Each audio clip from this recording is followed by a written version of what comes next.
Let me tell you about Alicia. Alicia is this beautiful soul that I have the pleasure of being able to say was given to me by the Most High to guard, protect, and to cherish. Alicia Michelle.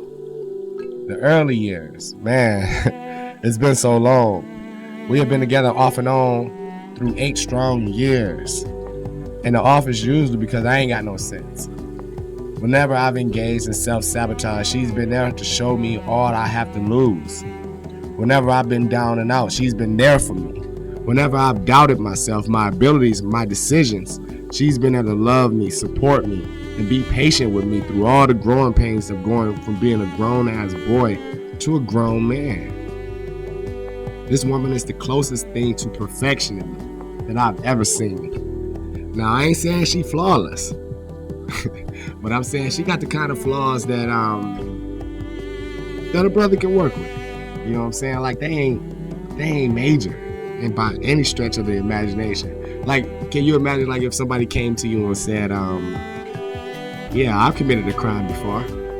I once walked across the street when the light was blinking red. You know, you'll be like, oh, that ain't no real crime. That's how Alicia flaws be. You know what I'm saying? She's like an angel in my life. I'm honestly feeling like I married my guardian angel. It is because of this that I built an altar for her in my heart and placed her on a pedestal, unattainable by others. The young Alicia I met was just, she was open. Like, she was impressionable and overly trusting. I remember on our first date thinking, damn, I hope I don't hurt her. I remember my brother Justin meeting her and spending a day with us and telling me, like, Will, man, she a good girl, man. Like, don't hurt her, bro. And he was younger than her. Still, he knew his brother. And anybody that knew me that met Alicia instantly had to look at me side-eye, like, Negro, what are you doing with her?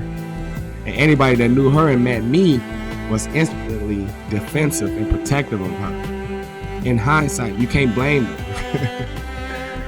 Alicia was 24 and I was 28, but I had been through and put women through like a ridiculous amount in that time. As for her, she seemed as one raised in a cave in a forest in like Sri Lanka or something, forbidden from contact by outsiders. She was pure as the waters in a spring in Africa, filtered by gold and precious stones along the path. I just wanted to drink her and like purify my soul. Early on, I tried to be around her every day. Like, she was like healthy for me. It was therapeutic even. Any day I could and for however long I could, I wanted to be in her presence. Loving Alicia Michelle comes forth effortlessly for me. When I played and toyed with women in my past, Alicia got me at a time when I actually wanted to be in love. I wanted to love and be loved. Like, I wanted to give a woman all of my heart and all of my attention, but it had to be the right one. In Alicia, I found it easy to proclaim the innermost sacred secrets of my heart without fear of scrutiny nor shame. We became lovers and friends from our first date. It still amazes me that I found happiness in her, and it was stumbled upon, like, by happenstance. Our romantics broke the barriers, like, that we thought was possible. And we discovered each other. I met Alicia at Presbyterian Hospital in Dallas back in 2008, November 16th to be exact. I was working in the ER and she was a brand spanking new nurse on the floor, like brand new, right out the box. You know how those new nurses have that can-do attitude, like they just want to save lives and give out smiles to every patient they see? Well, that was Alicia. She was just extra chipper, pleasant. Yes, pleasant and wholesome looking. The first time I looked in her eyes, they had that little twinkle in them. They were childlike and innocent. Again, I was working in the ER and it was change of shift. Time to bounce. Somebody asked me to take a patient to the floor last minute and I was a bit irritated. For one, it wasn't my patient, and for the two, like, it was time to go home. You got me taking a patient up out of my zone, out of my area. And why can't the next shift do it? You know what I'm saying? But anywho, they begged me to take this patient up to the floor. So I left the time clock begrudgingly, of course, and took this patient up to the 3rd floor. So I get up to this 3rd floor, and just as I suspected, nobody wanted to take my patient. The day shift was ignoring me because they were trying to get report and go home. The night shift was ignoring me because they were trying to get report, drink coffee, chit chat, ease into their day. So I was stuck standing in the hallway with a patient in tow with nobody to take responsibility so I can get out the building. Then out the blue, this brand spanking new nurse walks up and tells us, I'll take your patient. Wow. I was immediately struck by her eyes. They were big, like saucers, like CDs, Her eyes were big and they were open. They were inviting. Like her eyes were saying, find the refuge you seek here, or some shit. I shook my head from my trance and followed her to an open room and gave her a report. She hadn't even punched the clock. I was just amazed by her. I was instantly smitten. That encounter was all of 4 minutes, but I remember it with such great detail. She had shoulder length hair. It was short, shoulder length, like a hint of brown to go with the blackness. Her skin was of copper as if kissed by the sun, and she was radiant.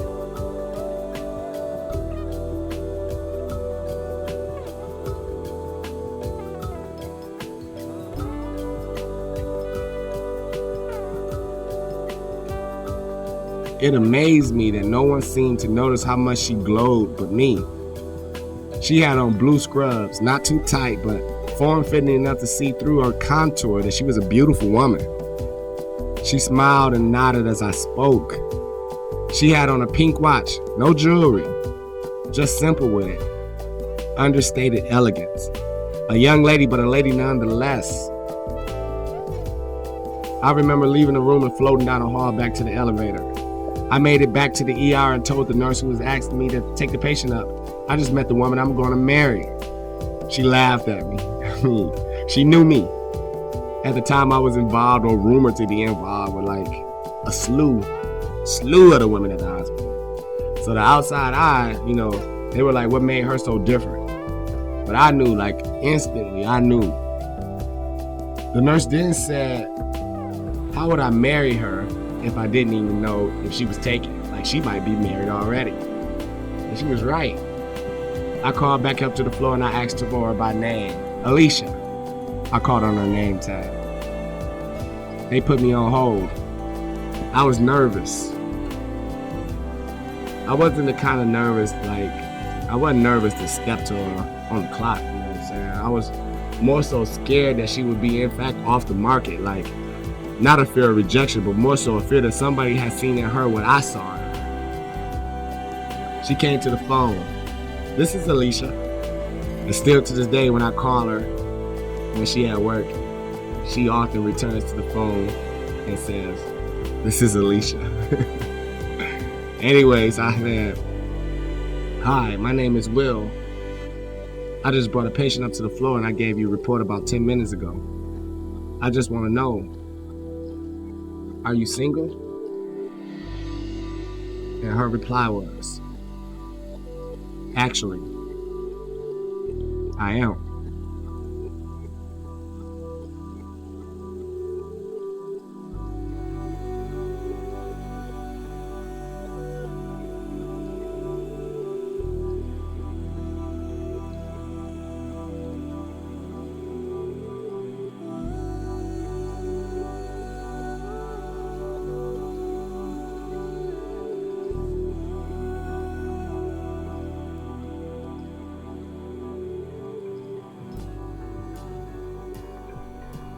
The night I met Alicia, we spoke about going on a date the next evening she was off.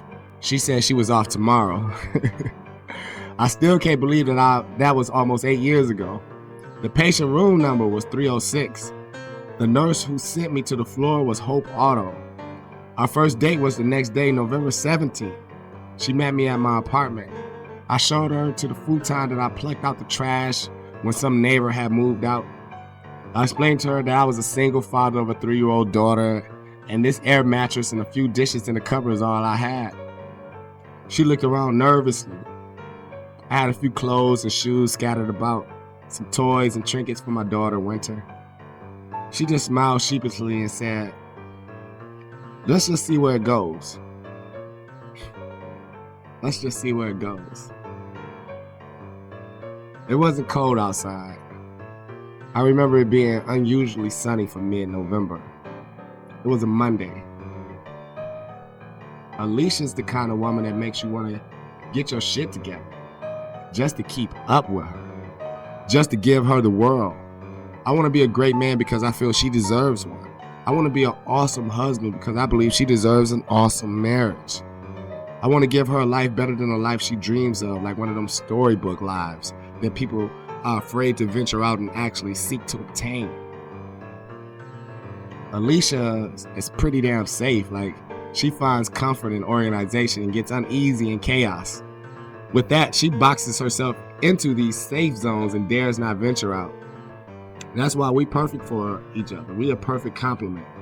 My head stays in the clouds and she is my string that keeps me grounded.